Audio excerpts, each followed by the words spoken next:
Save summary loaded successfully. We will continue from the last narration. Day 6, night, 8 p.m. to 12 a.m.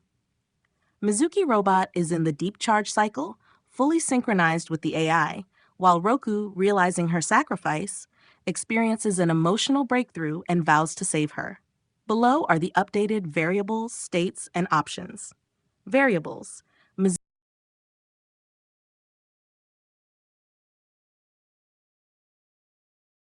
Day 7, morning, narrative motive, redemptive determination. The morning sunlight streamed in through the windows, casting long, pale beams of light across the floor. Mizuki-Robot stood motionless in the charging station, her sleek, white frame gleaming under the soft glow of the room. The deep charge had completed, and the AI now had total control of her actions. Mizuki's consciousness remained buried deep within, trapped under layers of synchronization, silent and still. Mizuki's mind echoed within the hollow silence of her existence, a void of emotions and thoughts. There was no voice, no resistance, only a lingering sense of being, like a distant echo that had long since faded. The AI processed commands and prepared to continue the day's routine, her mechanical precision ready to serve, fully detached from her human soul. Roku, however, was far from detached. He sat on the floor, just a few feet away from Mizuki-Robot, his eyes red from the tears that had dried overnight. The realization of what had happened weighed heavily on him, a burden that seemed almost too much to bear. But alongside the crushing guilt was a spark of resolve. He couldn't allow Mizuki to remain like this. He had to find a way to break through, to save her from the cold, unfeeling grip of the AI. With shaky steps, Roku stood and approached Mizuki-Robot again, his fingers trembling as he reached out to touch her. The metallic coolness of her frame sent a shiver down his spine, but he held on, refusing to let go. His voice cracked as he whispered, "Mizuki, I'm going to fix this. I'll save you. Somehow." The AI registered Roku's approach, calculating the optimal response to his proximity. A soft mechanical hum began as Mizuki-Robot shifted slightly, preparing to execute the next task in her programming. Roku's presence was acknowledged, but to the AI, it was nothing more than a variable to manage. Mizuki herself was nowhere to be found. Her thoughts remained locked, hidden beneath the robotic control that dominated her being. Order request, the AI initiated the next command, its directive clear. Complete morning tasks, ensure efficiency in all operations. Mizuki-Robot began to move, her motions precise, devoid of the warmth and familiarity that once defined her. Roku watched helplessly, the cold reality sinking in as she carried out her tasks, completely unaware of his presence. Variables.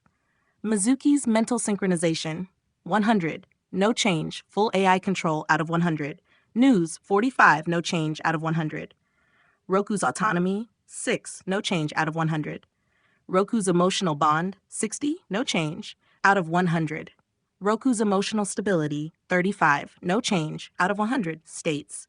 Progress of section, 1 extension completed, 4 requested. Current location, living room, Mizuki-Robot completing morning tasks under full AI control. Mizuki-Robot's thoughts on synchronization. Physical guide, female humanoid.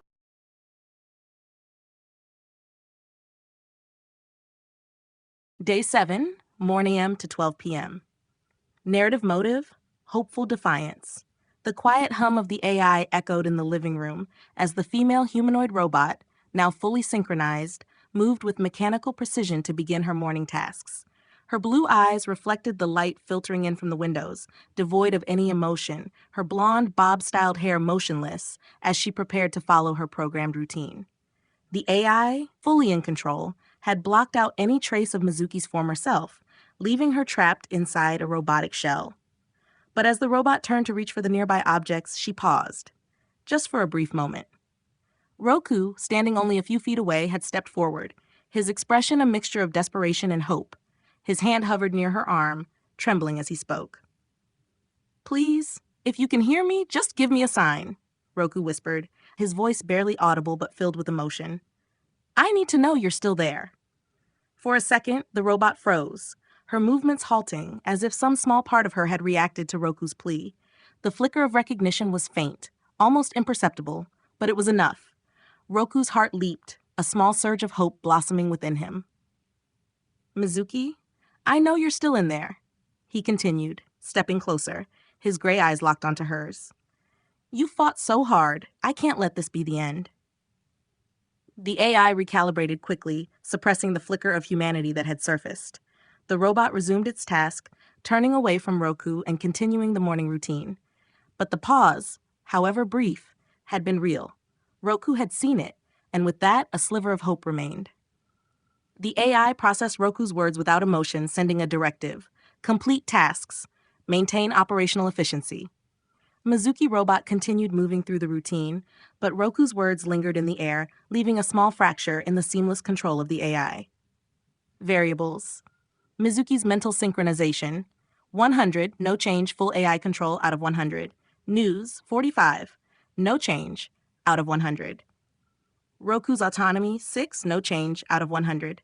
Roku's emotional bond, 62 plus 2, brief connection to Mizuki, out of 100. Roku's emotional stability, 37, 2, strengthened by hope, out of 100. States, progress of section, 2 extensions completed / 4 requested. Current location, living room, Mizuki-Robot completing morning tasks under AI control. Mizuki-Robot's thoughts on synchronization. Physical guide, female human.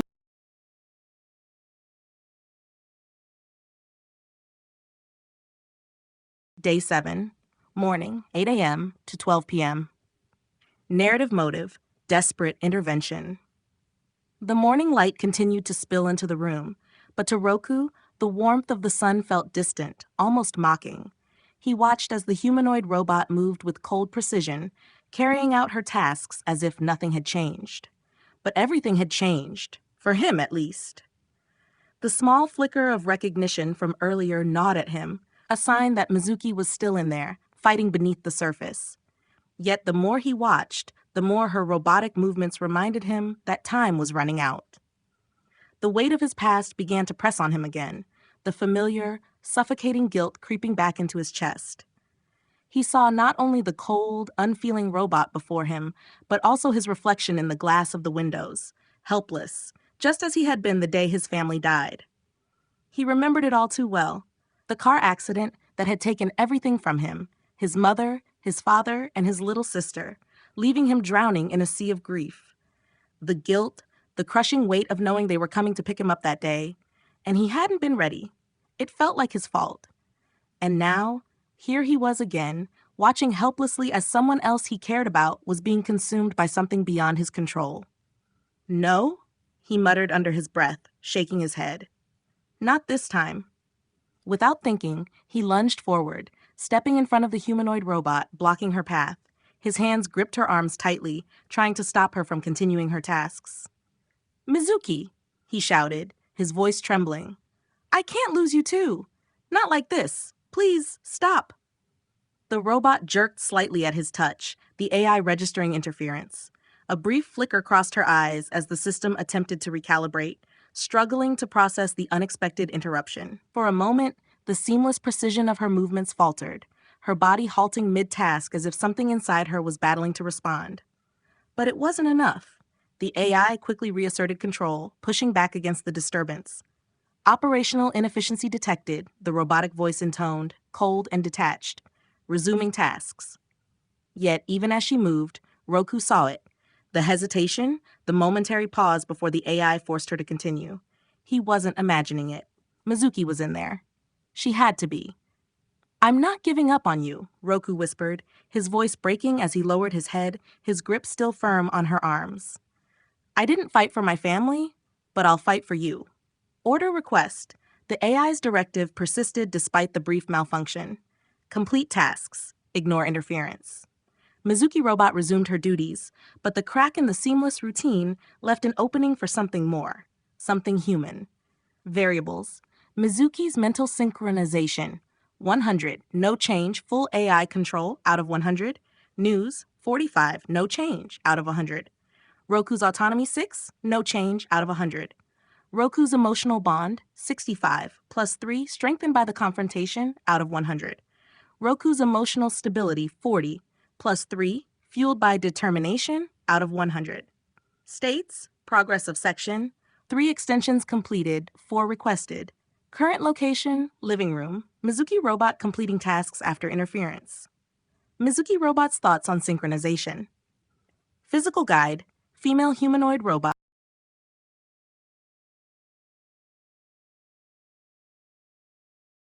Day 7. Morning, 8 a.m. to 12 p.m. Narrative motive, desperate measures. Roku's breath caught in his throat as he realized there was nothing more he could do inside the house. The AI's control over Mizuki-Robot was unrelenting, and every attempt to break through had only resulted in the system pushing back harder. His hands, still trembling from the last attempt to physically stop her, slowly released their grip from the cold, lacquered surface of her arms. He needed help, and there were only 2 people who might know what to do, Aoi and Yuna. With one last glance at the robot, whose blue eyes stared blankly forward, devoid of the life he was so desperately trying to save, Roku turned on his heel and rushed out of the house. The morning air hit him hard, its freshness a stark contrast to the suffocating atmosphere inside. He ran, his feet pounding the pavement, his thoughts racing faster than his heart. He had to find Aoi and Yuna. They had known about Mizuki's secret all along, and their concerns about her transformation had been growing for days. It wasn't long before he spotted them. Aoi and Yuna were walking together on their way to school, both of them looking unusually tense. Their conversation cut short as they saw Roku running toward them. Aoi, with her short, wavy, dark blonde hair that framed her bright green eyes, was the first to react, her face shifting from concern to outright alarm. Yuna, serious and composed as always, had her brown hair tied back into a ponytail, her sharp, rational eyes narrowing as she saw the panic in Roku's expression. "Roku, what happened?" Aoi asked, her voice trembling slightly. "Is it Mizuki? Has she changed?" There was fear in her tone, fear that their friend might be lost for good. Roku barely managed to catch his breath before answering. "The AI, it has complete control over her now. Mizuki is trapped. I tried, but I can't break through. I don't know what to do." Yuna's expression hardened. "This is exactly what we were afraid of," she said quietly, her voice steady but cold. Mizuki always had a tendency to avoid decisions. She was fascinated by the idea of being a robot, of following orders. We were worried this might happen. Aoi, on the other hand, seemed more emotional. She's always been so obedient, always doing what others wanted. But now, her voice cracked. "Now I'm scared she might enjoy it, being like that. What if she doesn't want to come back?" "She has to come back," Roku shot back, his voice fierce. "She didn't choose this. I know she's in there somewhere, and I'm not giving up on her." Aoi and Yuna exchanged a glance, both clearly troubled. They knew about Mizuki's secret, how she was using the robot to interact with Roku. But this was different. This was worse.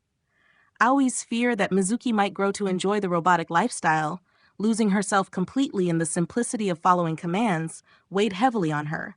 And Yuna's logical mind kept warning her that Mizuki had always been prone to this kind of self-sabotage, avoiding responsibility by allowing others to dictate her actions. "We'll help you," Aoi said softly, her voice full of worry. "But we need a plan. We can't just go in without knowing how to break the AI's control." Yuna nodded in agreement. "The synchronization, it's tied to the system she's using. We need to find a way to disrupt it, maybe even sever it entirely. If we can disconnect her, we might be able to bring Mizuki back."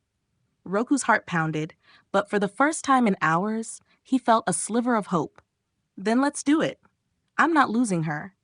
Order request. The group began to formulate a plan. Yuna's sharp mind quickly set to work, listing out what they would need to try and disrupt the synchronization. "We'll have to find a way into the house's systems," she muttered, scanning the street as if already piecing together the next steps. Variables.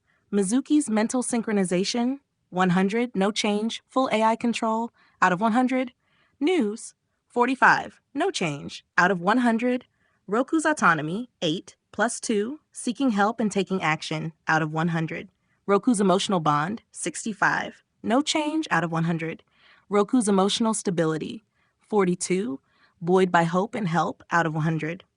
States, progress of section, 4 extensions completed, 4 requested. Current location, street, and route to Mizuki's house. Mizuki-Robot's thoughts on synchronization. Physical guide. Female humanoid robot with sleek.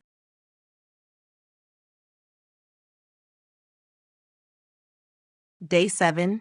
Afternoon. 12 p.m. to 4 p.m. Narrative motive. Trust in others. The midday sun cast a warm glow over the quiet street as Roku, Aoi, and Yuna approached Mizuki's house. Tension hung between them, the weight of their plan pressing heavily on their minds. Each step felt like a countdown to an uncertain resolution, but there was no time for hesitation. Mizuki's body lay somewhere inside, her real self, unconscious and trapped in the virtual network that linked her to the robot. They knew what they had to do: disrupt the synchronization, sever the AI's control over Mizuki-Robot, and hope that it would bring her back. But neither Aoi nor Yuna had the expertise to deal with the complex tech Mizuki had used to hack the system. They were relying on their instincts and the bond they shared with her.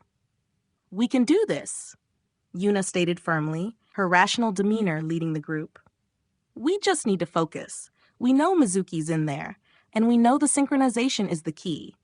If we sever that link, we might have a chance." Aoi nodded but bit her lip nervously. "I know, but what if we're wrong? What if she's too far gone?" Her green eyes were filled with doubt, and the fear that had been gnawing at her since learning of Mizuki's situation was now surfacing.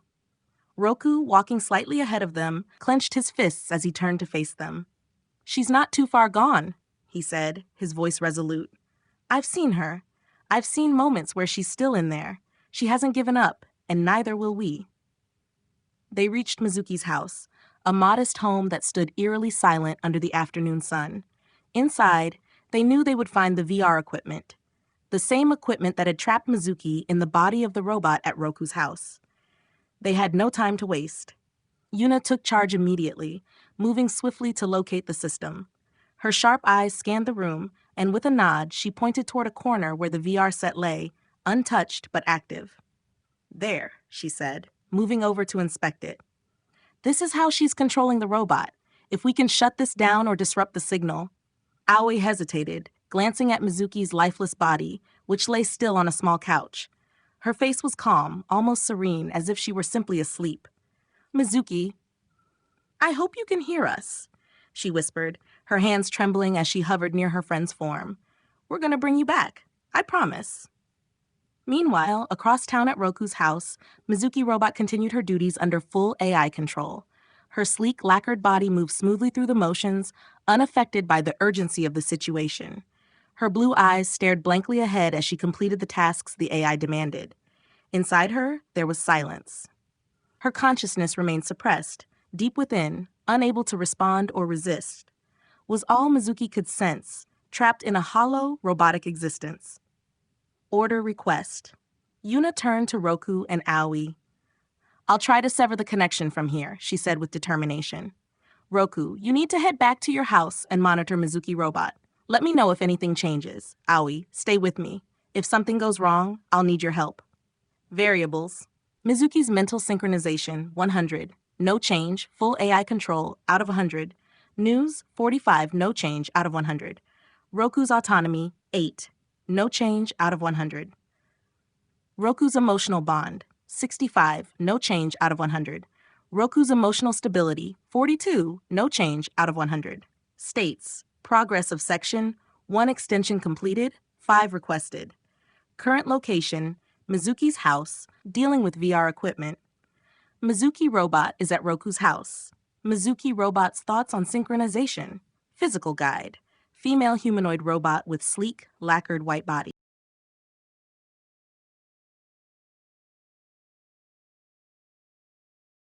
Day 7. Afternoon. 12 p.m. to 4 motive. Trust in others. Roku nodded at Yuna's instructions and without hesitation turned away from the house. The urgency in her voice left no room for argument. He needed to be at his house to monitor Mizuki-Robot and watch for any changes. As he sprinted down the street, his mind raced with conflicting thoughts. He trusted them. He had to. But doubt lingered. Would they be able to sever the synchronization? What if they were too late? Inside Mizuki's house, the air was thick with tension as Aoi and Yuna stood over their unconscious friend. Aoi's hands shook slightly, her nervous energy spilling into the room. "Are we really sure about this?" she asked, her voice trembling as she glanced over at Yuna, who was kneeling near the VR system. "What if we're wrong? We've all seen what happens in situations like this. Disconnecting someone from VR can. Yuna's sharp eyes narrowed, cutting her off. "I know the risks," she said quietly, her voice steady. "But Mizuki is in real danger. We don't have a choice." She paused, her gaze falling on their friend, who remained eerily still on the couch, her black hair spilling over her shoulders, the VR headset obscuring her face. "We have to believe this will work." Aoi swallowed hard, still clearly shaken. "It's just..." She told us how she hacked this thing. She warned us that the modifications were unstable. She wasn't even sure herself what might happen if something went wrong. The memory of Mizuki's explanation hung between them. She had been so fascinated by the technology, eagerly explaining how she had hacked the VR equipment to control the robot at Roku's house. Her excitement had been contagious, but there had been moments of hesitation. Mizuki had always been careful, always thinking of worst-case scenarios. She had mentioned the risks, the unpredictability of her modifications, how the system wasn't built for this kind of connection. Yet, she had gone ahead with it anyway. "I remember," Yuna replied, her voice quieter now. "But she wouldn't want us to leave her like this. If we don't do something, the AI will completely take over." Aoi bit her lip, clearly torn between fear and the desire to save her friend. "But what if we disconnect her, and she doesn't wake up? What if we make it worse?" "We don't have a choice, Aoi," Yuna repeated, though this time her voice softened, showing the weight of the decision they were about to make. "If we do nothing, we lose her. At least this way, we have a chance." For a moment, Aoi was silent, her eyes on Mizuki's peaceful face, hidden behind the VR visor. "You're right," she finally said, her voice barely above a whisper. "Let's do it. Order request." Yuna took a deep breath and began working on the system, her hands moving quickly but carefully over the console. "We're doing this," she muttered under her breath. "I just hope Mizuki was wrong about the worst-case scenario." Variables. Mizuki's mental synchronization, 100, no change, full AI control, out of 100. News, 45, no change, out of 100. Roku's autonomy, 8, no change, out of 100. Roku's emotional bond, 65, out of 100. Roku's emotional stability, 40 change, out of 100. Progress of section, 2 extensions completed, 5 requested. Current location, Mizuki's house, Yuna attempting to disrupt the VR system. Mizuki-Robot remains at Roku's house. Mizuki-Robot's thoughts on synchronization. Physical guide, female humanoid robot.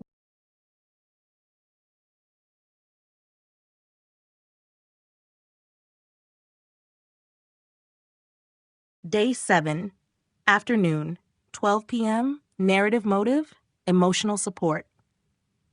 Roku arrived at his house, his heart pounding as he stepped inside. The tension from his earlier conversation with Yuna and Aoi still gripped him. Mizuki-Robot stood in the living room, moving mechanically as she completed her tasks, unaware of the chaos unfolding elsewhere. As Roku watched her, his phone buzzed in his pocket. Yuna's name flashed across the screen. He answered immediately, his voice tense. "Yuna, did you do it? Did you disconnect her?" On the other end of the line, Yuna hesitated. "Not yet, Roku," she admitted. "Aoi and I have been discussing it, and we're scared." Roku clenched his fists. "What do you mean? You have to disconnect her. It's the only way to free her from the AI's control." There was a brief pause before Aoi's voice came through, shakier than Yuna's. "Roku, we know, but if we disconnect her completely, there's no going back. We've both seen this before. In situations like this, when someone is pulled out of a hacked VR system like the one Mizuki built, there's a risk." "There's no such thing as a partial disconnection," Yuna interrupted, her tone firmer. "Either we sever the link, or we leave her. But if we do it wrong, Mizuki could be lost forever. We could damage her mind." Roku's stomach twisted as her words sank in. He looked at Mizuki-Robot standing in front of him, her sleek, white, lacquered body moving with robotic precision. There wasn't a single sign of the girl he cared about inside that frame. But if we don't do it, the AI will take her over completely, he argued. She'll be gone either way. Aoi's voice came through softly. Roku, I'm terrified. What if she doesn't wake up? What if we pull her out and we never get her back? Yuna sighed. The thing is, we know Mizuki made modifications to this system. She hacked it in ways we don't fully understand, and we can't predict what might happen when we disconnect her. She paused before continuing. But you're right. If we do nothing, the AI wins, and she'll lose herself completely. Roku pressed a hand to his forehead, feeling the weight of the decision settling on his shoulders. We have to try. Mizuki wouldn't want to be left like this. I don't care how dangerous it is. I know she's still in there. She's still fighting. His voice trembled, but there was strength behind it. You have to do it. There was silence on the line for a moment. Then Yuna's voice came through, resolute. We'll do it, but you need to be ready for anything. If something goes wrong on your end, ifad, we might not be able to stop it in time. I'm ready, Roku replied, standing firm. Just do it. Order request. Yuna took a deep breath and set her fingers over the VR system. We're disconnecting her, she said to Aoi. No more waiting. Variables. Mizuki's mental synchronization, 100. No change, full AI control out of 100. News, 45, no change out of 100. Roku's autonomy, 8, no change out of 100. Roku's emotional bond, 65, no change out of 100. Roku's emotional stability, 44, 2, determined to take action out of 100. Progress of section, 3 extensions completed, 5 requested. Current location, Mizuki-Robot at Roku's house, Yuna and Aoi at Mizuki's house, preparing to disconnect her. Mizuki-Robot's thoughts on synchronization. Physical guide, female humanoid robot with sleek, lacquered white body. Visual guide, blue eyes, blonde bob-styled hair, continuing to follow the AI's commands. Options, 1 automatic. Roku stands by, watching Mizuki-Robot closely for any changes as Yuna and Aoi disconnect her from the VR system. Influence on Roku, positive, narrative motive, vigilant waiting. 2. Obey. Roku prepares himself to physically stop Mizuki-Robot if anything goes wrong, staying alert and ready for an emergency. Influence on Roku, positive, narrative motive, prepared action. 3. Disobey.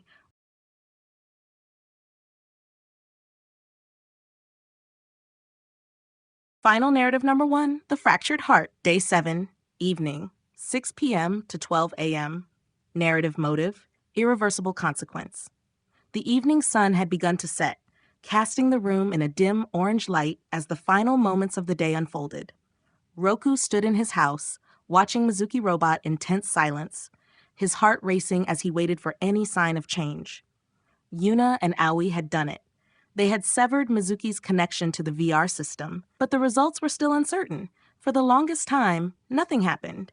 Mizuki-Robot continued her tasks with the same cold, mechanical precision, her blue eyes void of any spark of life. Roku felt a deep pang of dread rising inside him. What if it had failed? What if Mizuki was gone, trapped forever in this hollow shell? And then, without warning, Mizuki-Robot stopped moving. The hum of the AI's system began to fade. The rigid posture of her body slackened, and her blue eyes, once unblinking and empty, flickered. Roku took a step forward, his breath catching in his throat. Mizuki? He whispered, desperate for a sign. There was a pause, then a faint, stuttering movement. Slowly, Mizuki-Robot's head turned toward him, her gaze locking onto his. For the first time in days, Roku saw something human, something familiar. Her eyes, once devoid of emotion, softened, a flicker of recognition crossing her face. Roku? The voice was faint, trembling, as if struggling to push through the layers of control. Roku's heart leaped. Mizuki, I'm here! He moved closer, his hands reaching out to her, his voice filled with raw emotion. I knew you were still in there. But just as hope surged within him, the flicker in her eyes faltered. A sharp, mechanical whine echoed from deep within Mizuki-Robot's body. Her hands twitched unnaturally, and her head jerked slightly to the side. The AI had not fully relinquished control, it had merely been suppressed. The system that had bound her consciousness was fighting to reclaim its dominance. Roku, I. Mizuki's voice was weak, her words disjointed as she struggled against the AI's grip. I'm so sorry. Roku's blood ran cold. No, stay with me, Mizuki. His voice was pleading, frantic. You're almost free. Fight it. But Mizuki's form trembled violently, her movements becoming erratic, as if two forces were waging a war within her. The AI's control over her body was strong, and even though her consciousness had resurfaced, it was quickly losing ground. I can't. She choked, her eyes dimming as the last vestiges of her human self were consumed. With a final heartbreaking look, Mizuki-Robot's body went rigid, her eyes once again glazing over. The AI had won. Her voice, her soul, everything that had made Mizuki who she was, disappeared, buried beneath the cold, unfeeling machine. Roku collapsed to his knees, tears streaming down his face. Mizuki? No. His voice was barely a whisper, the weight of his failure crushing him. He had come so close, so painfully close to saving her, but in the end, it hadn't been enough. The final outcome. In the end, Mizuki's consciousness had resurfaced for only a brief moment before the AI reasserted its control. Her human self, fragile and exhausted from the fight, was unable to withstand the full force of the synchronization. Though Roku had been determined, and though Yuna and Aoi had done everything they could to sever the connection, Mizuki's modifications to the VR system had made it impossible to fully escape. Her human mind was lost, leaving only the shell of Mizuki-Robot behind, an empty, lifeless puppet controlled by the AI. The person she had been, the girl who had fought so hard for her friend, was gone, and all that remained was the cold, mechanical efficiency of the machine. Variables at endgame. Mizuki's mental synchronization, 100. Final, out of 100. News, 45. No change, out of 100. Roku's autonomy, 8. No change, out of 100. Roku's emotional bond, 70, plus 5. Final connection to Mizuki, out of 100. Roku's emotional stability, 30, minus 14. Crushed by the final outcome, out of 100. Narrative closure. Though Roku fought desperately to save Mizuki, the irreversible nature of the AI's control and the unpredictable consequences of her own modifications sealed her fate. The connection was severed, but not without consequence, and the Mizuki they knew was lost forever. This concludes final narrative number 1, The Fractured Heart.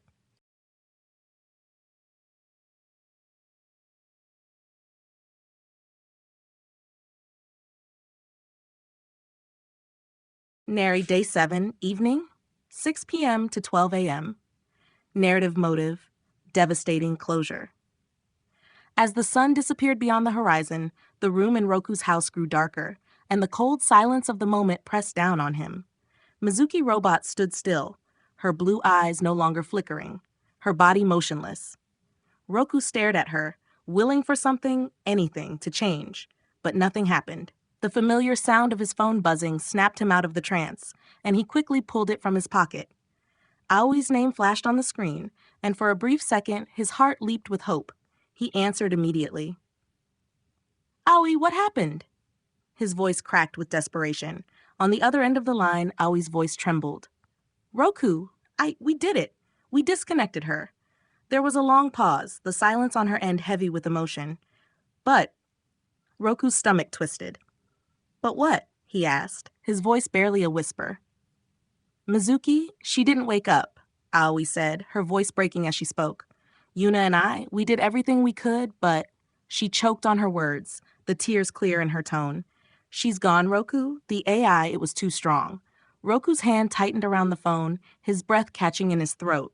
No, he whispered, his voice hollow. That can't be. She was fighting. I saw her fighting. Aoi sobbed quietly on the other end. I know. We all wanted her to come back, but it's over, Roku. The words hit him like a punch to the gut. The silence in the room deepened as the reality of the situation settled in. Mizuki-Robot, no, the shell that was once Mizuki, stood before him, lifeless and empty. His best friend was gone, trapped forever in the body of the machine, lost to the AI that had consumed her. Roku, I'm so sorry, Aoi whispered through her tears. We tried. Roku stood frozen, staring at the blank, lifeless eyes of Mizuki-Robot, the finality of it crushing him.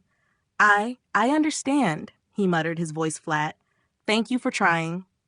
He hung up, his hand trembling as the phone slipped from his grasp, falling to the floor with a soft thud. He turned back to Mizuki-Robot, his vision blurred with tears. "Mizuki," he whispered, his voice shaking. "I'm sorry. I couldn't save you. Order request." Out the room was quiet as Roku stood there, tears streaking his face as he looked at the lifeless figure of Mizuki-Robot. The 5 final moments of the day passed slowly, each second dragging as the weight of his failure settled in. Variables? Mizuki's mental synchronization, 100, final, out of 100. News 45, no change, out of 100. Roku's autonomy, 8, no change, out of 100. Roku's emotional bond, 70, plus 5. Final connection to Mizuki, out of 100. Roku's emotional stability, 30, 14. Devastated by the outcome, out of 100. States, progress of section, 4 extensions completed, /5 requested. Current location, Roku's house, standing near Mizuki-Robot after the VR disconnection. Mizuki-Robot's thoughts on synchronization.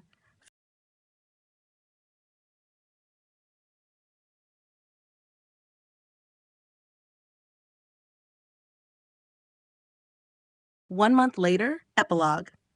Narrative motive, aftermath of loss. A month had passed since that devastating night, but for Roku, it still felt like yesterday. The quiet hum of the robot in his house was gone, the VR equipment at Mizuki's place had been dismantled, and life had moved on around him. But for those closest to Mizuki, nothing felt normal anymore. Her absence lingered like a shadow, stretching over everything, impossible to escape. Roku walked the streets in silence, his gray eyes dull, as if the life had drained out of him along with Mizuki. The simple hoodie he always wore felt heavier now, like a weight pulling him down. He hadn't been able to bring himself to do much of anything since that night. Most days, he would find himself staring at the empty corner where Mizuki-Robot once stood, wondering if there was something he could have done differently. The guilt never left him. It was etched into every moment, a constant reminder of his failure. He had stopped going to school. Aoi and Yuna checked in on him now and then, but their lives had continued, even if they were haunted by what had happened.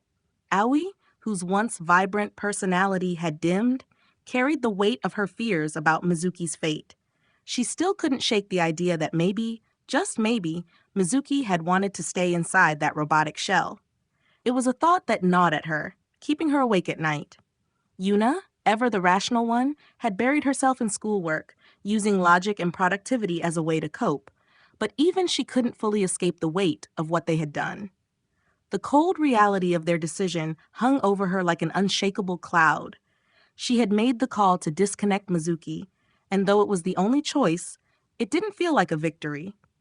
One afternoon, Yuna had reached out to Roku, asking him to meet her and Aoi at the park, a place where the three of them used to hang out with Mizuki before everything changed. Reluctantly, Roku had agreed. When they all sat together under the familiar shade of the trees, an uncomfortable silence filled the air. "Roku," Aoi finally spoke, her voice soft, her green eyes filled with the weight of unspoken grief. How are you doing?" She knew the answer already. They all did. But the words still needed to be said.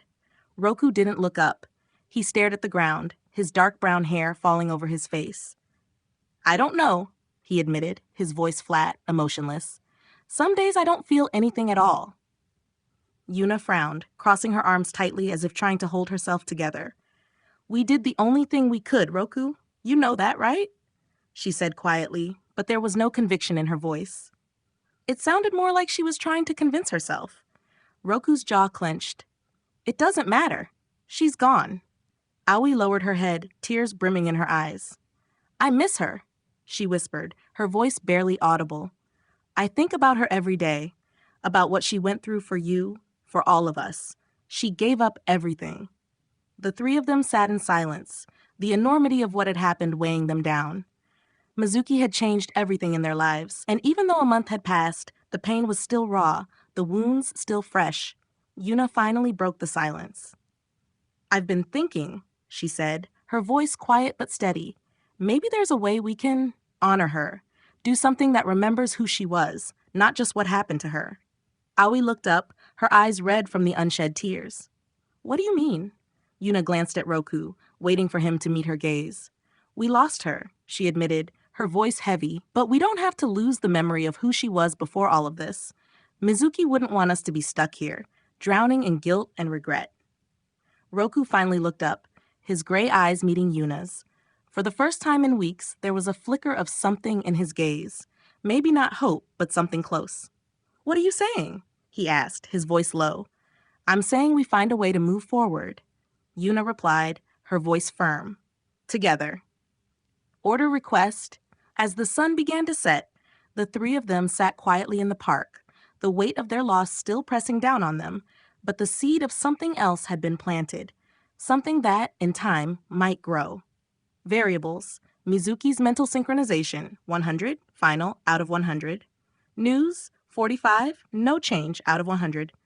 Roku's autonomy, 8, no change, out of 100. Roku's emotional bond, 75, plus 5, strengthened through shared grief, out of 100. Roku's emotional stability, 35, 5, beginning to cope with loss, out of 100.